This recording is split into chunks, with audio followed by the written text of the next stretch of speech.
শ্রীরাধিকে চন্দ্রা বলি, কারে রেখে কারে ফেলি। তুমি নেত? হ্যাঁ রে মিনচে, মনে করেছিলি মোড়ে আমার কবল থেকে বাঁচবে। পেতনি শাকচুন্নির পিছু পিছু ঘুরতে বড় মজা না? বলছি কি, এলে কি করে? ওলা উঠো নাকি? ওলা উঠো 70-এর হোক। কেন রে, ঘরে কি কেরোসিন ছিল না?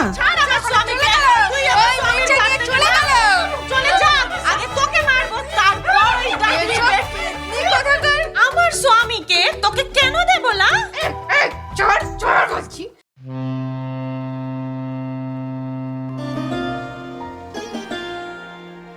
মনের বন্দরে দাঁড়িয়ে নোয়ার গল্প জাহাজ এখন শুধু গল্পের সাগরে পাড়ি দেওয়ার অপেক্ষা। এই ছাড়ল গল্প জাহাজ। উঠে পড়ুন শিগগিরই। রকমারি গল্পের 7 সমুদ্র পেরিয়ে চলুন আমরা যাই অনন্য এক আনন্দ সাগরে। নোয়ার গল্প জাহাজ। পরশুরামের অমর সৃষ্টি ভূষণ্ডির মাঠে। পাঠ ঐশী ভট্টাচার্য, সিঞ্জিনী চক্রবর্তী, সব্যসাচী দাশগুপ্ত এবং সন্দীপ দে। ভূষণ্ডির মাঠে। শিবু ভট্টাচার্যের নিবাস পেনেটি গ্রামে। একটি স্ত্রী, 3টি গরু, একতলা পাকা বাড়ি, 26 ঘর যজমান, কিছু ব্রহ্মোত্তর জমি, কয়েক ঘর প্রজা। ইহাতেই স্বচ্ছন্দে সংসার চলিয়া যায়। শিবুর বয়স 32। ছেলেবেলে স্কুলে যায় একটু লেখাপড়া শিখিয়াছিল এবং বাপের কাছে সামান্য যেটুকু সংস্কৃত পড়িয়াছিল তাহার সম্পত্তি এবং যজমান রক্ষার পক্ষে যথেষ্ট। কিন্তু শিবুর মনে সুখ ছিল না। তাহার স্ত্রী নৃত্যকালীর বয়স আন্দাজ 25। আঁটো সাঁটো মজবুত গড়ন, দুর্দান্ত স্বভাব। স্বামীর প্রতি তাহার যত্নের ত্রুটি ছিল না, কিন্তু শিবু সে যত্নের মধ্যে রস খুঁজিয়া পাইত না। সামান্য খুঁটিনাটি লইয়া স্বামী স্ত্রীতে তুমুল ঝগড়া বাঁধিত। 5 মিনিট বকাবকির পরেই শিবুর দম ফুরাইয়া যাইত। কিন্তু নৃত্যকালীর রসনা একবার ছুটিতে আরম্ভ করিলে সহজে নিরস্ত হইত না। প্রতিবারে শিবুরই পরাজয় ঘটিত। স্ত্রীকে বসে রাখিতে না পারায় পাড়ার লোকে শিবুকে কাপুরুষ, ভেড়ো, মেনিমুখ প্রভৃতি আখ্যা দিয়াছিল। ঘরে বাইরে এইরূপে লাঞ্ছিত হওয়া শিবুর অশান্তির সীমা ছিল না। একদিন নৃত্যকালী গুজব শুনিল তাহার স্বামীর চরিত্র দোষ ঘটিয়াছে। সেদিনকার বচসা চরমে পৌঁছিল। নৃত্যকালীর ঝাঁটা শিবুর পৃষ্ঠ স্পর্শ করিল। শিবু বেচারা ক্রোধে, ক্ষোভে, কষ্টে চোখের জল রোধ করিয়া কোনো গতিকে ও রাত কাটাইয়া পরদিন ভোর 6টার ট্রেনে কলিকাতা যাত্রা করিল।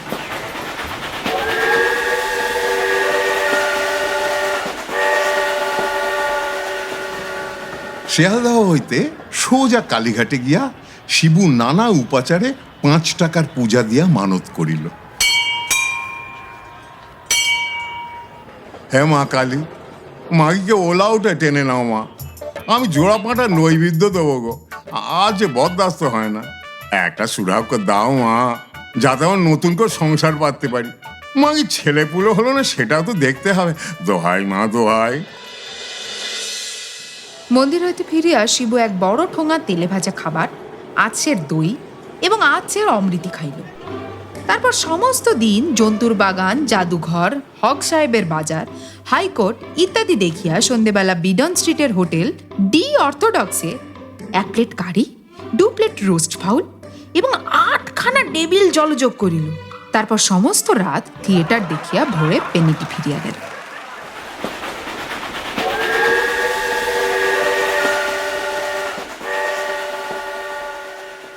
মা কালী কিন্তু উল্টা বুঝিয়াছিলেন। বাড়ি আসিয়াই শিবুর ভেদভূমি আরম্ভ হইল।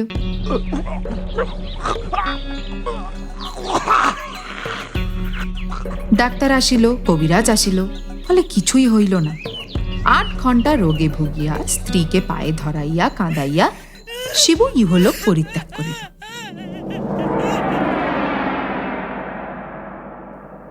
গ্রামে আর মন টিকিল না। শিবু সেই রাত্রেই গঙ্গা পার হইল। পেনেটির আরপার কোন্নগর, সেখান হইতে উত্তর মুখ হইয়া ক্রমে রিসরা, শ্রীরামপুর, বৈদ্যবাটির হাট, চাঁপদানি, চটকল ছাড়াইয়া আরো 2-3 ক্রোশ দূরে ভূষণ্ডির মাঠে পৌঁছিল। মাঠটি বহুদূর বিস্তৃত, জনমানব শূন্য। এককালে এখানে ইট খোলা ছিল, সেই জন্য সমতল নয়, কোথাও গর্ত, কোথাও মাটির ঢিপি, মাঝে মাঝে আশ্যাওড়া, ঘেঁটু, বুনো ওল, বাবলা প্রভৃতি ঝোপ। শিবুর বড়ই পছন্দ হইল। একটা বহুকালের পরিত্যক্ত ইটের পাঁজার একপাশে একটা লম্বা তাল গাছ সোজা হইয়া উঠিয়াছে, আরেকদিকে একটা ন্যাড়া বেলগাছ ত্রিভঙ্গ হইয়া দাঁড়াইয়া আছে। শিবু সেই বেলগাছে ব্রহ্মদৈত্য হইয়া বাস করিতে লাগিল। 2-3 মাস কাটিয়া গিয়েছে, শিবু সেই বেলগাছেই থাকে। প্রথম প্রথম দিন কতক নূতন স্থানে নূতন অবস্থায় বেশ আনন্দে কাটিয়েছিল।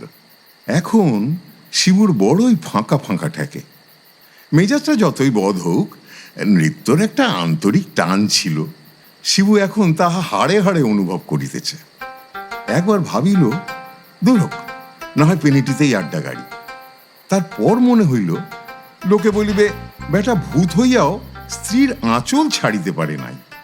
না, এখানে একটা পছন্দ মতো উপদেবীর জোগাড় দেখিতে হইল। ফাল্গুন মাসের শেষ বেলা, গঙ্গার বাঁকের ওপর দিয়া দক্ষিণা হাওয়া ছিটছির করিয়া বহিতেছে। সূর্যদেব জলে হাবুডুবু খাইয়া এইমাত্র তলাইয়া গিয়েছেন। ঘেঁটু ফুলের গন্ধে ভূষণ্ডির মাঠ ভরিয়া গিয়াছে। শিবুর বেলগাছে নতুন পাতা গজাইয়াছে। দূরে আকন্দ ঝোপে গোটা কতক পাকা ফল ফট করিয়া ফাটিয়া গেল। একরাশ তুলোর আঁশ হাওয়ায় উড়িয়া মাকড়সার কঙ্কালের মতো ঝিকমিক করিয়া শিবুর গায়ে পড়িতে লাগিল। একটা হলদে রঙের প্রজাপতি শিবুর সূক্ষ্ম শরীর ভেদ করিয়া উড়িয়া গেল। একটা কালো গুবরে পোকা ভর করিয়া শিবুকে প্রদক্ষিণ করিতে লাগিল। অদূরে বাবলা গাছে একজোড়া দাঁড় কাক বসিয়া আছে। কাক গলায় সুরসুরি দিতেছে। কাকিনী চোখ মুদিয়া গত কত স্বরে মাঝে মাঝে ক করিতেছে। একটা কটকটে ব্যাঙ সত্য ঘুম হইতে উঠিয়া গুটি গুটি পা ফেলিয়া বেলগাছের কোটর হইতে বাহিরে আসিল এবং শিবুর দিকে ড্যাব ড্যাবে চোখ মিলিয়া টিটকারি দেয়া উঠিল। একদল ঝিঝি পোকা সন্ধ্যার আসরের জন্য যন্ত্রে সুর বাঁধিতেছিল। এতক্ষণে সঙ্গত ঠিক হওয়ায় সমস্বরে রি রি রি রি করিয়া উঠিল। শিবুর যদিও রক্তমাংসের শরীর নাই, কিন্তু মরিলেও স্বভাব যাইবে কোথা। শিবুর মনটা খাঁ খাঁ করিতে লাগিল। যেখানে হৃৎপিণ্ড ছিল সেখানটা ভরাট হইয়া ধড়াক ধড়াক করিতে লাগিল। মনে পড়িল, ভূষণ্ডির মাঠে প্রান্তস্থিত পিটুলি বিলের ধারে শেওড়া গাছে একটি পেতনি বাস করে।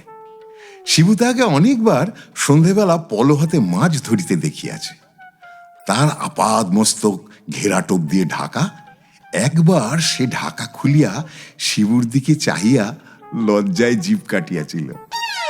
পেতনির বয়স হইয়াছে, কারণ তাহার গাল একটু তোবড়াইয়াছে এবং সামনে 2টো দাঁত নাই। তাহার সঙ্গে ঠাট্টা চলিতে পারে, কিন্তু প্রেম হওয়া অসম্ভব। একটি শাকচুন্নি কয়েকবার শিবুর নজরে পড়িয়াছিল।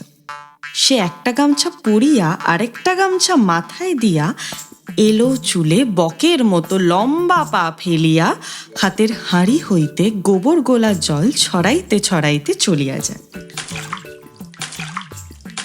তাহার বয়স তেমন বেশি বোধ হয় না। শিবু একবার রসিকতার চেষ্টা করিয়াছিল, কিন্তু শাকচুন্নি ক্রুদ্ধ বিড়ালের মতো ফ্যাঁচ করিয়া ওঠে। অগত্যা শিবুকে ভয়ে চম্পট দিতে হয়। শিবুর মন সবচেয়ে হরণ করিয়াছে এক ডাকিনী। ভূষণ্ডির মাঠের পূর্ব দিকে গঙ্গার ধারে ক্ষীরি বামনির পরিত্যক্ত বিটায় যে জীর্ণ ঘরখানি আছে, তাহাতেই সে অল্পদিন হইল আশ্রয় লইয়াছে। শিবু তাহাকে শুধু একবার দেখিয়াছে এবং দেখিয়াই মজিয়াছে। ডাকিনী তখন একটা খেজুরের ডাল দিয়া রোয়াক ঝাঁট দিতেছিল। পরনে সাদা থান। শিবুকে দেখিয়া নিমেষের তরে ঘোমটা সরাইয়া ফিক করে হাসিয়াই সে হাওয়ার সঙ্গে মিলাইয়া যায়। কি দাঁত, কি মুখ, কি রং!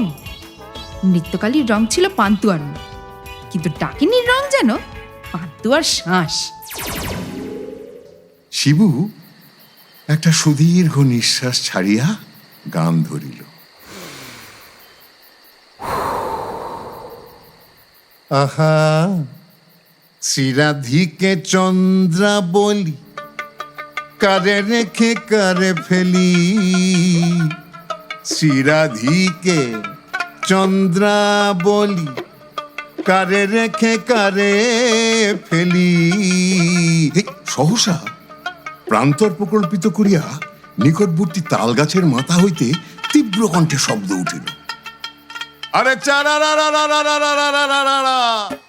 अरे भजुआ के बहनिया भगलू के बिटिया, अरे केकरा से सदिया हो केकरा से सदिया।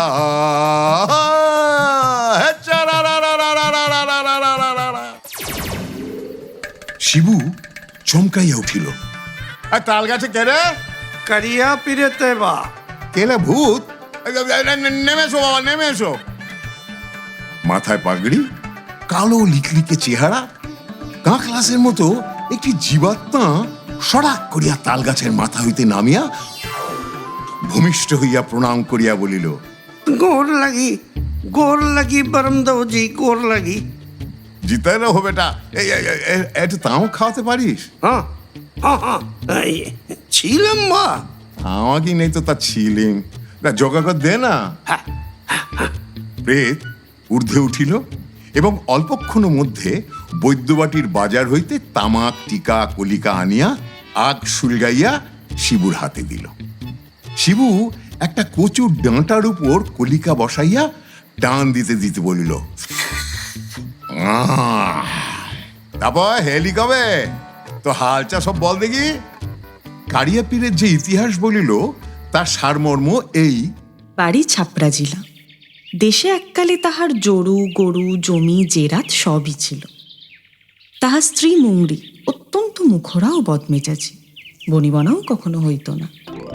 একদিন প্রতিবেশী ভজুয়ার ভগ্নীকে উপলক্ষ করিয়া স্বামী স্ত্রীতে বিষম ঝগড়া হয় এবং স্ত্রীর পিঠে একঘাল লাঠি কষাইয়া স্বামী দেশ ছাড়িয়া কলিকাতা চলিয়া আসে।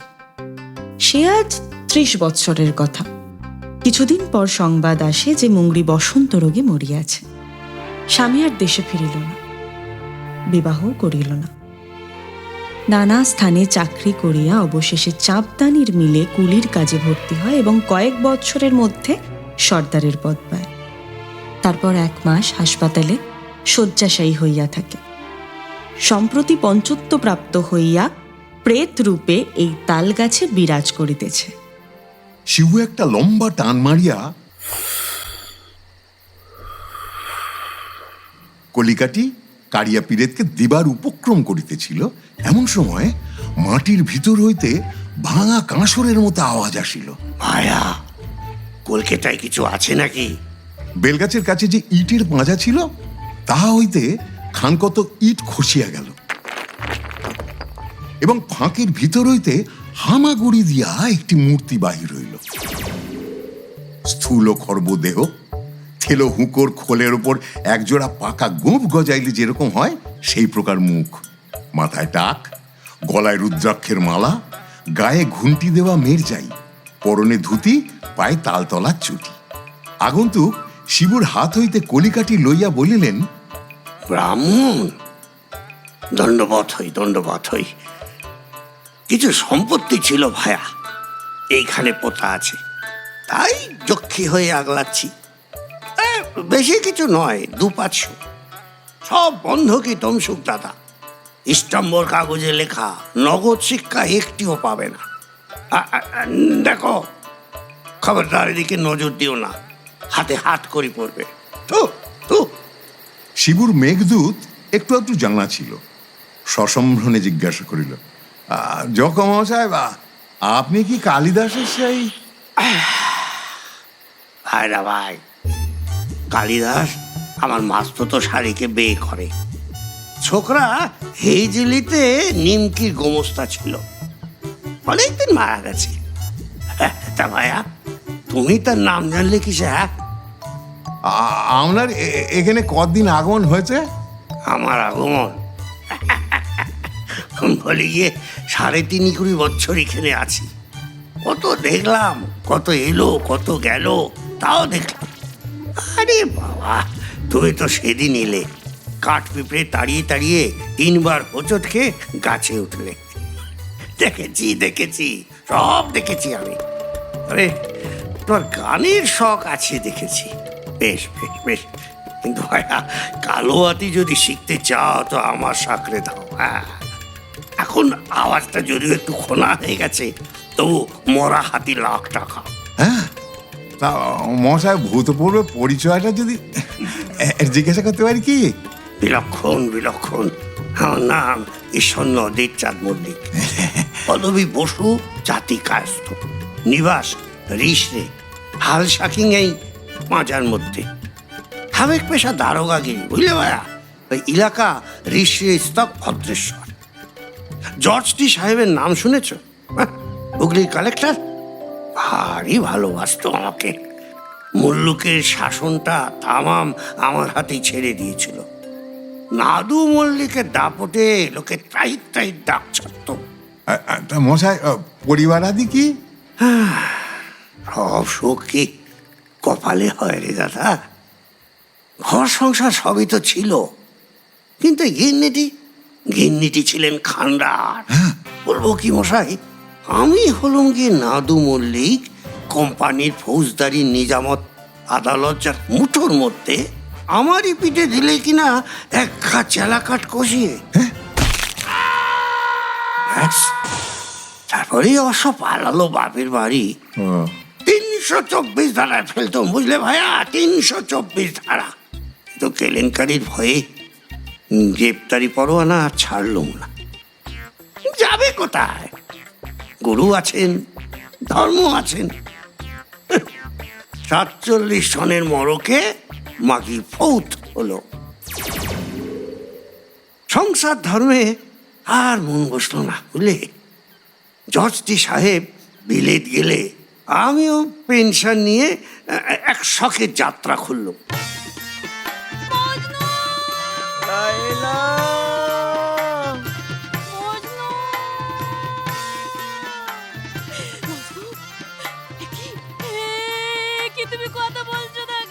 তারপর ফরমাই পুরুলে এই হেতা হাট জাগে দিচ্ছি। ছেলে পুলে নি, তাতে দুঃখ নেই দাদা। দেখো, আমি করব রোজগার, আর কোন আবাগের বেটা ভূত মানুষ হয়ে আমার ঘরে জন্ম নিয়ে সম্পত্তির ওয়ারিশ হবে, সেটা আমার সইত না।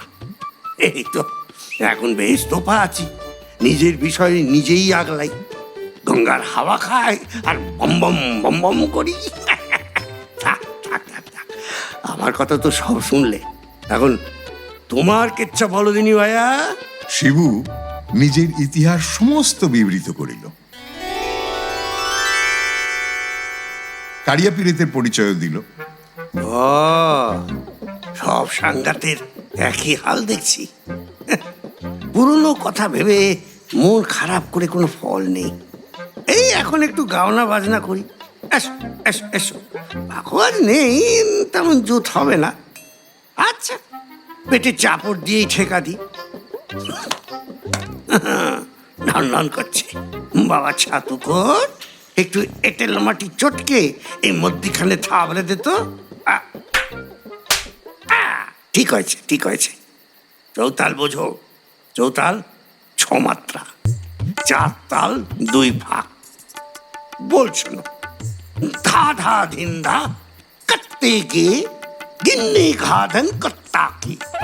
ধরে তারা ধরে তারা ধরে ধরে করে খেটে খেটে কথা কয় কথা কয় কথা কয়, কর্তা গিন্নি কর্তা গাধারে গাধারে গাধারে।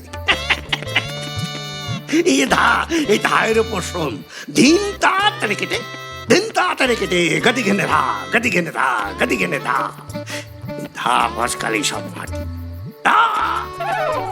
এই গলাটা কেমন যেন ধরে আসছে।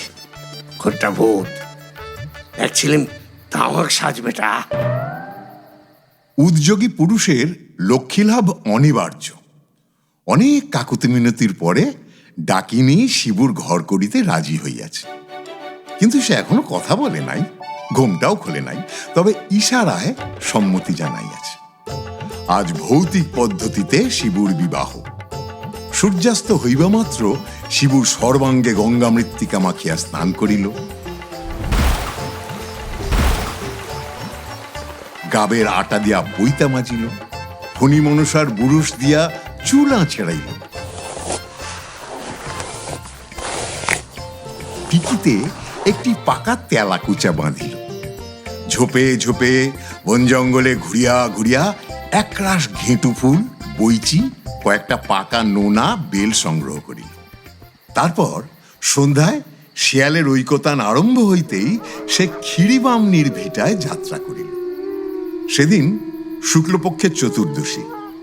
ঘরের দাওয়ায় কচু পাতার আসনে ডাকিনীর সম্মুখে বসিয়া শিবু মন্ত্রপাঠের উদ্যোগ করিয়া উৎসুক চিত্তে বলিল, এইবার ঘোমটাখানা খুলতে হচ্ছে।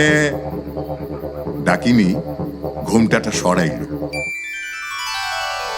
শিবু চমকিত হইয়া সভয় বলিল, হ্যাঁ তুমি নেত্য?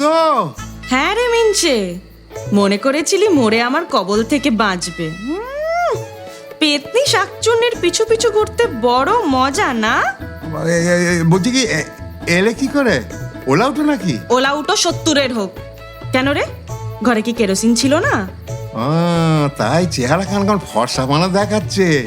পোড় খেলে সোনা জলুস বাড়ে। হ্যাঁ রে মিনছে, ধারটা একটু নরম হয়েছে নাকি? শুভকর্মে বাধা পড়ল। বাইরেও কিসের গোলযোগ, যেন এক পাল শকুনি গৃধিণী ঝুটুপুটি কাড়াকাড়ি ছেঁড়াছিড়ি করিতেছে। সহসা উল্কার মতো ছুটিয়া আসিয়া পেতনি ও শাঁকচুন্নি উঠানের বেড়ার আগর ঠেলিয়া ভীষণ চেঁচামেচি আরম্ভ করল।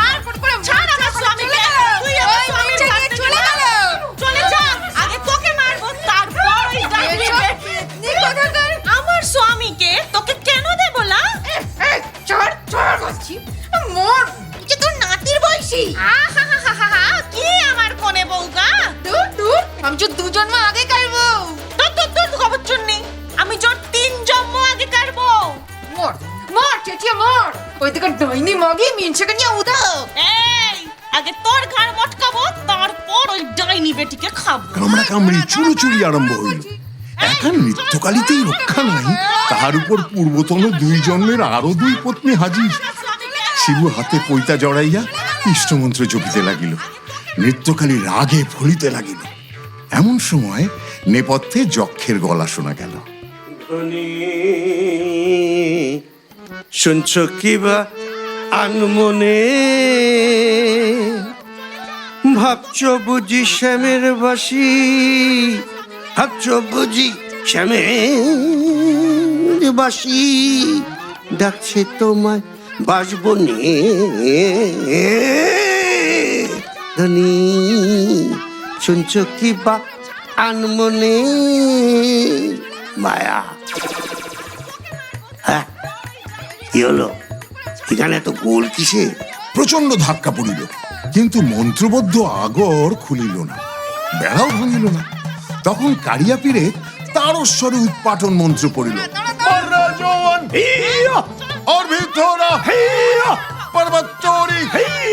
চলে ইঞ্জিন,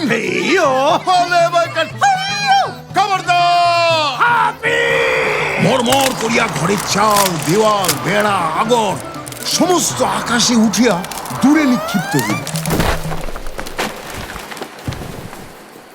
ডাকিনী অর্থাৎ নৃত্যকালীকে দেখিয়া যক্ষ বলিলেন, একে গিন্নি এখানে বেমদত্তিটার সঙ্গে? ছি ছি ছি ছি ছি, লজ্জার মাথা খেয়েছে নাকি?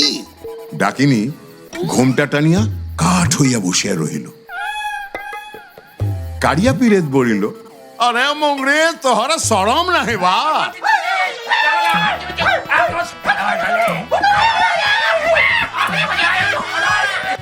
তারপর যে ব্যাপার আরম্ভ হইল তাহা মনে করিলেও কলমের কালি শুকাইয়া যায়। শিবুর 3 জন্মের 3 স্ত্রী এবং নৃত্যকালীর 3 জন্মের 3 স্বামী, এই ডবল ত্রহস্পর্শ যোগে ভূষণ্ডীর মাঠে যুগপৎ জলস্তম্ভ, দাবানল ও ভূমিকম্প শুরু হইল। ভূত, প্রেত, দৈত্য, পিশাচ, তাল, বেতাল প্রভৃতি দেশি উপদেবতা যে যেখানে ছিল তামাশা দেখিতে আসিল। স্পুক, পিক্সি, নোম, গবলিন প্রভৃতি প্রভৃতি গোঁপ কামানো বিলাতি ভূত বাঁশি বাজাইয়া নাচিতে লাগিল। জিন, জান, আফরিদ, মারিদ প্রভৃতি লম্বা দাড়িওয়ালা কাবুলি ভূত দাপাদাপি আরম্ভ করিল। চিং, চ্যাং, ফ্যাচাং ইত্যাদি মাকুন্দি চীনে ভূত ডিগবাজি খাইতে লাগিল। রাম রাম রাম রাম রাম রাম, জয়ে হারিঞ্জি চণ্ডী, আজ্ঞা করো মা। কে এই উৎকট দাম্পত্য সমস্যার সমাধান করিবে? আমার কম্য নয়। ভূত জাতি অতি নাছোড়বান্দা, ন্যায্য গণ্ডা ছাড়িবে না। পুরুষের পুরুষত্ব, নারীর নারীত্ব, ভূতের ভূতত্ব, পেতনির পেতনিত্ব এসব তারা বিলক্ষণ বোঝে। অতএব স্বনির্বন্ধ অনুরোধ করিতেছি, শ্রীযুক্ত শরৎ চাটুর্যে, চারু মারুজ্যে, নরেশ সেন এবং যতীন সিংহ মহাশয়গণ যুক্তি করিয়া একটি বিলি ব্যবস্থা করিয়া দিন, যাতে এই ভূতের সংসারটি ছাড়ে খাড়ে না যায় এবং কোন রকম নীতি বিগর্হিত বিদঘুটে ব্যাপার না ঘটে। আর নিতান্ত যদি না পারেন তবে চাঁদা তুলিয়া গয়া পিণ্ড দেবার চেষ্টা করুন, যাতে বেচারারা অতঃপর শান্তিতে থাকিতে পারে।